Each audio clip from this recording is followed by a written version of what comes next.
आपको लग रहा है इनमें कोई दूल्हा बनने लायक है? ये सारे चोर चोर मुसेरे भाई हैं भाई। ये मुंगेरी लाल के हसीन सपने इनके प्रधानमंत्री बनने के, वो रह जाएंगे। सिर्फ 2024 में बनेंगे तो हमारे मोदी जी बनेंगे। 400 सीटें पार है। पत्रकार महोदय आज यहाँ से लिख के ले जाओ। बार बार कल से एक ही चीज सुनाई दे रही है कि राहुल गांधी की वापसी। कहाँ चले गए थे वो? बताइए कहाँ चले गए थे? जेल चले गए थे क्या? उनको सिर्फ सजा दी गई थी 2 साल की।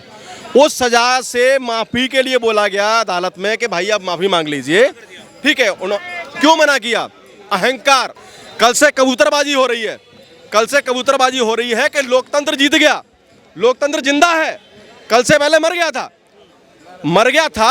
और ये जो बेंगलुरु में जो मीटिंग कर रहे थे, ये मरे हुए लोकतंत्र में बात कर रहे थे। तो सारे जितने परिवार हैं वो कोई पार्टी नहीं है। बात देश बचाने की नहीं हो रही गुरु, बात हो रही है खानदान बचाने की। खानदान के खानदान खत्म हो जाएंगे 2029 तक। आपको क्या लग रहा है? देखिए, विपक्ष का जो गठबंधन है, नाम रखा गया इंडिया।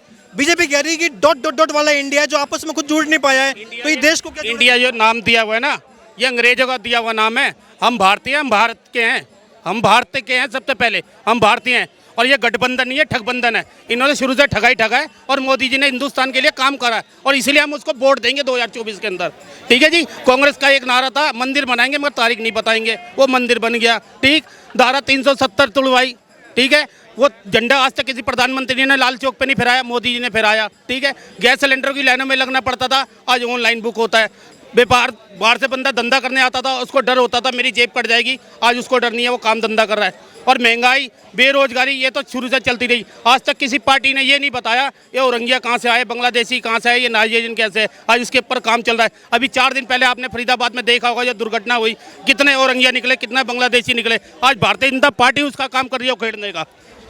हमारे हिस्से की रोटी तो कोई और खा रहा है, तो यहाँ बेरोजगारी तो रहेगी ना। और जो पिछले जो गलतियाँ कर गए हैं, जिन्हें कांग्रेसियों ने बसाई है औरंगिया, बांग्लादेशी, नाइजीरियन लाला के, जिनके पासपोर्ट आज खत्म हो चुके हैं, आज उसके ऊपर गवर्नमेंट काम कर रही है। जल्द से जल्द जो ये महंगाई का दोना पीटना चल रहा है वो खत्म हो जाएगा। ये टमाटर सिलेंडर के लेके बैठे पड़े हैं और हम मोदी जी को टमाटर सिलेंडर के लिए नहीं लेके आए, हम अपने देश को बचाने के लिए लेके, देश के हित के लिए लेके। अच्छा देखिए, एक और एनडीए गठबंधन का एक ही चेहरा है, नरेंद्र मोदी। लेकिन दूसरी ओर विपक्ष में तो कई बड़े बड़े चेहरे, कई सूबों के मुख्यमंत्री भी है। आपको नहीं लग रहा कि यहाँ जो वो कह रहे हैं कि हमसे डर गए मोदी जी? आपको लग रहा है इनमें कोई दूल्हा बनने लायक है? आपको लग रहा है इनमें कोई दूल्हा बनने लायक है? ये सारे चोर चोर मुसेरे भाई हैं भाई। ये मुंगेरी लाल के हसीन सपने इनके प्रधानमंत्री बनने के, वो रह जाएंगे। सिर्फ 2024 में बनेंगे तो हमारे मोदी जी बनेंगे। 400 सीटें पार है। पत्रकार महोदय आज यहाँ से लिख के ले जाओ। अच्छा, राहुल गांधी की वापसी के बाद देखिए ये कहा जा रहा है कि मोदी तो हमसे डर गए हैं, इसलिए वो हमारी चर्चा में भी नहीं आते और कहीं ना कहीं घबरा गए हमसे, इसलिए वो भी गठबंधन। बार बार कल से एक ही चीज सुनाई दे रही है कि राहुल गांधी की वापसी। कहाँ चले गए थे वो? बताइए कहाँ चले गए थे? जेल चले गए थे क्या? उनको सिर्फ सजा दी गई थी 2 साल की। उस सजा से माफी के लिए बोला गया अदालत में कि भाई आप माफी मांग लीजिए, ठीक है। क्यों मना किया? अहंकार। और अहंकार क्यों? 2 साल की सजा भी इस अहंकार के सामने कम है। वो कम क्यों है? राहुल गांधी कौन है, पहले इस चीज को समझ लीजिए आप। राहुल गांधी खुद एक पूर्व राष्ट्रीय अध्यक्ष हैं, एक पूर्व राष्ट्रीय अध्यक्ष के पुत्र हैं सोनिया गांधी जी के, एक पूर्व प्रधानमंत्री के पौत्र हैं, एक पूर्व प्रधानमंत्री के पुत्र हैं। इतना जिम्मेदार आदमी जिसको कांग्रेस वाले फोटो लेके घूमते हैं कि हमारे भगवान हैं, अगर वो भगवान किसी वर्ग विशेष को कुछ गाली देता है, एक चोर बोलता है पूरी कम्युनिटी को, तो क्या वो गलत नहीं है क्या? उसको सजा 2 साल नहीं 20 साल होनी चाहिए थी। कल से कबूतरबाजी हो रही है। कल से कबूतरबाजी हो रही है कि लोकतंत्र जीत गया, लोकतंत्र जिंदा है। कल से पहले मर गया था। और ये जो बेंगलुरु में जो मीटिंग कर रहे थे, ये मरे हुए लोकतंत्र में बात कर रहे थे। बात कर रहे हैं कि 9 साल में मोदी ने क्या किया। एक सबसे बड़ी चीज बताता हूं आपको मैं। आप खड़े हुए कनॉट प्लेस में, आज से 9 साल पहले दिल्ली का कोई भी बाजार बड़ा वाला, इसमें एक आवाज आती थी पीछे से, सावधान, आप किसी सामान को छुए नहीं, आप किसी आदमी को छुए नहीं, उसमें बम हो सकता है। अब क्या हुआ? मोदी जी ने बम का निकाल दिया दम। तो क्या आपको नहीं लग रहा है ये विकास है? दूसरी चीज, विकास कैसे समझ में आएगा? एक युवराज को, इनके युवराज को एक मोटरसाइकिल वाले के दुकान पे खड़ा कर दिया, उस युवराज को धान की रोपाई करना सिखा दिया, उस युवराज को ट्रक वाले के साथ बिठा दिया, उस युवराज को। और तो और जो इसने आज तक कभी टमाटर को देखा नहीं हो सही तरह से, उसको टमाटर खरीदने के लिए आजादपुर भेज दिया उस युवराज को मोदी जी ने। तो ये आप कह रहे हैं ये ड्रामा है क्या तमाम जो हो रहा है? महंगाई जिस तरह बढ़ रही है, आम आवाम का क्या स्थिति है? जिसके घर में 1 लाख 2 लाख 3 लाख 10 लाख 100 करोड़ पड़ा हुआ है, जिसके घर में खाने को नहीं, क्या वो टमाटर को छू सकता है क्या? देखने तक का हिम्मत नहीं करेगा देश का जनता। महंगाई इस कदर बढ़ी है, अगर ये लोग विपक्ष में होते तो क्या करते? कांग्रेस को जीना हराम कर देते, आज जीने नहीं देते। लेकिन ये लोग सत्ता में बैठे हैं तो ढक के चल रहे हैं, महंगाई पर बोलने की हिम्मत नहीं जुटा पाते हैं। आपको लग रहा है गरीब की कमर टूटी है क्या? थोड़े कमर टूट गई। महंगाई जिस तरह, आम आवाम गांव देहात में जाके देखिए क्या सिचुएशन बना। ये तो कह रहे हैं लो भाई यहाँ तो हाल बहुत ही सेकंड, कमर कैसे टूटी? कमर समझो कैसे टूटी। कमर टूटी ऐसे कि 2008 में एक घोटाला होता है, कितने लाख करोड़ का? 1,86,000 करोड़। किसी ने सुना था इतना वाला अमाउंट पहले? फिर एक और होता है स्पेक्ट्रम, 1,76,000 करोड़, और 70,000 करोड़। हजारों करोड़ों की संख्याओं में जो नोट की गिनती है, हमने 2014 से पहले कभी सुनी नहीं थी जी। 2014 में जब प्रधानमंत्री मोदी आए तब मालूम पड़ा कि चोरों की एक मंडली है, और मंडली क्या है? खानदान इकट्ठे हो गए हैं। कौन से खानदान? चोर। और मैं नहीं बोल रहा हूं, ये भगवान केजरीवाल बोलते थे। बिल्कुल जी, ना ना ना, मेरे शब्द नहीं है। एक मिनट, ये मेरे शब्द बिल्कुल नहीं है। अरविंद केजरीवाल साहब की एक लिस्ट हुआ करती थी, जिस लिस्ट में कम से कम 40 नाम थे, और वो उसके बाद ही बोलते थे कि अभी ये नाम और हैं। सबसे पहला नाम कौन था? राहुल गांधी।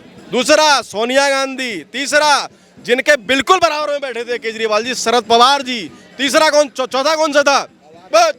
बोलो, तुम जाते नहीं हो क्या? लालू जी। पांचवें कौन थे? हमारे बेटा उत्तर प्रदेश, अखिलेश यादव उत्तर प्रदेश के मुखिया हैं, ठीक है, मुलायम जी। तो सारे जितने परिवार हैं वो कोई पार्टी नहीं है। बात देश बचाने की नहीं हो रही गुरु, बात हो रही है खानदान बचाने की।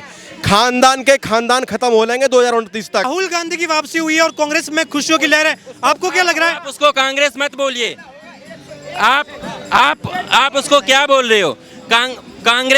कांग्रेस का भाई साहब स्थापना करने वाला ये अंग्रेज था, और आज की भी अंग्रेजों की पार्टी है, ठीक है।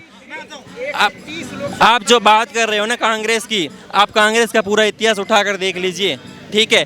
कांग्रेस ने जो इस देश में किया है ना, आप कुछ मत करो, आप लोगों के अंदर राष्ट्रवाद जगा दो, अपने आप बीजेपी है। जिसके अंदर राष्ट्रवाद की भक्ति बैठेगी ना, वो अपने आप मोदी को वोट देगा, किसी की जरूरत। कांग्रेस कहते सच्चे राष्ट्रवादी तो हम ही हैं, मैं भारत जोड़ो यात्रा करके आ गया। क्यों आप यूएसए में जाके बोलते हो?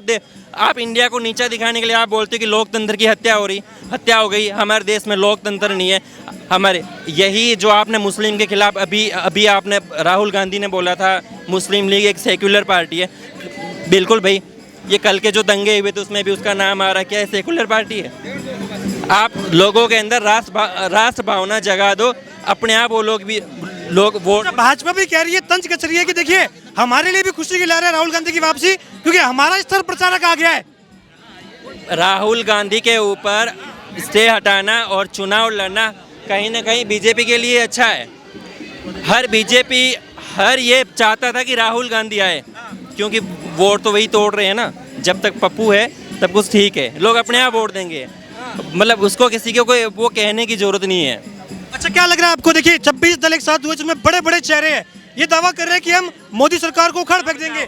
कई सूबों के मुख्यमंत्री ममता बनर्जी, M.K. स्टालिन, उद्धव ठाकरे, शरद पवार, लालू यादव। ममता बनर्जी, आप वहाँ बंगाल जाके देख लो, ममता बनर्जी बंगाल में क्या कर रहे? एक हर एक को पता है। आप बात केजरीवाल की कर रहे हो, शराब कितने घोटाले किए? अभी कम से कम ये लास्ट ईयर 400 दिन के अंदर 10 घोटाले तो उनके आगे। ये तो कह रहे हैं मुखाड़ फेंक देंगे सरकार को। कुछ नहीं होगा। आज तो कुछ नहीं कर पाएंगे। जो बीजेपी में किसी भी पार्टी में कितना बड़ा भ्रष्टाचारी हो, वो जो बीजेपी में अगर एक बार आ गया तो वो गंगा जमुना से बिल्कुल धुल के आ जाता है, पाक दाग हो जाता है साफ, वॉशिंग मशीन से। ये भाई साहब गंगा जमुना अभी न्यू के अंदर दंगे, जितने भी दंगे हुए सारे कम से कम रोंगियों के नाम आए हैं। पता है रोंगी को किसने बसाया? लोकसभा में सरकार मोदी जी की, सरकार हरियाणा में किसकी है? बीजेपी की, ठीक है ना। अब जो लोग कहते हैं ना कि हिंदू धर्म की बात करते हैं ना, हिंदू धर्म कहते लोग हिंदू खतरे में है। हमारा प्रधानमंत्री हमारे मोदी जी, गृह मंत्री हमारे अमित शाह जी, सारा बीजेपी, सारे मंत्री संतरी सब इनकी बीजेपी की, फिर भी उसके बाद हिंदू फिर खतरे में क्यों है भैया? फिर आप खतरे में क्यों है भाई साहब? ये तो कह रहे हैं कि सारे भाजपा ने फंसाए हैं। हाँ, कारण यही, हिंदू खतरे में नहीं है। अभी शोभा यात्रा चली थी, आपका आंख बंद था का? अंधे थे, सो रहे थे। यही तो बात यही तो। शोभा यात्रा चल रही है, पूजा करने जा रहे हैं भगवान को, और फिर बिना मतलब का इंग्लिश मत मारो। अच्छा, क्या नाम हुआ आपका? मेरा नाम सूरज है। देखिए, आपको क्या लग रहा है 2024 लोकसभा चुनाव? वो कोई इस पर कोई बहसबाजी नहीं है। 2024 की बात है ना, कोई बहसबाजी नहीं है। जीतना मोदी जी को ही है, सीधा मैं ओपनली कह रहा हूँ। अब कोई यहाँ पे कितना ही मुद्दा ला दे, जीतना मोदी जी को ही है। और ये कह रहे हैं ना कि हिंदू खतरे में है। मैं आपसे भाई साहब नहीं, आप ये कह रहे हैं कि केंद्र में भाजपा है तो बाहर से जो आ रहे हैं रोहिंग्या वगैरह। विक्टिम कार्ड क्यों खेल रहे हो आप? एक बात मैं आपसे पूछता हूँ, आपके घर में जबरदस्ती कोई रहने आ जाए, आप निकालोगे? मैं बाहर से आके कह दूँ क्यों निकाल रहे हो भाई साहब? भाई साहब तो पीड़ित हैं, मत निकालो। रहने दोगे? नहीं अरे भाई शाहीन बाग देखोगे? भाई साहब विक्टिम कार्ड लेके खड़े हो जाते हैं, कहते हैं कि हम नहीं है कुछ भी। निकलते कौन है? मुंह से पूछो, बांग्लादेशी निकलते हैं सारे। हम क्यों रहने दे? जॉब्स की बात करते हैं ना लोग। एक बात बताओ, यहाँ पर एक घर है, एक घर में 10 लोग हैं, 6 जनों की जॉब है, 4 लोग घर में काम करते हैं, ठीक है। वहाँ पर 10 जने की जगह 20 लोग और आ जाएंगे, 30 लोग हो गए, जॉब कम नहीं होगी भाई साहब? आप बताओ, होगी ना जॉब कम? बाहर से लोग को आने क्यों दे रहे हो, ये बताओ ना भाई। तो इन्होंने इन भाई ने मुद्दा क्या उठाया था? इस भाई ने मुद्दा क्या उठाया था? यही तो वोट है ना। बाहर से बंदे भाई, वेस्ट बंगाल में जाके देख लो ना, सारे बाहर से बंदे हैं, सारे वोट बैंक उनके हैं। वेस्ट बंगाल का इतना कहते हैं कि भाई बहुत वो है, सेकुलर है, बहुत पीसफुल है। अरे भाई, अभी पंचायत के चुनाव हुए थे ना, क्या हाल किया था वेस्ट बंगाल में? किसी को नहीं देखा? पूछ लो इनसे, नहीं पता होगी।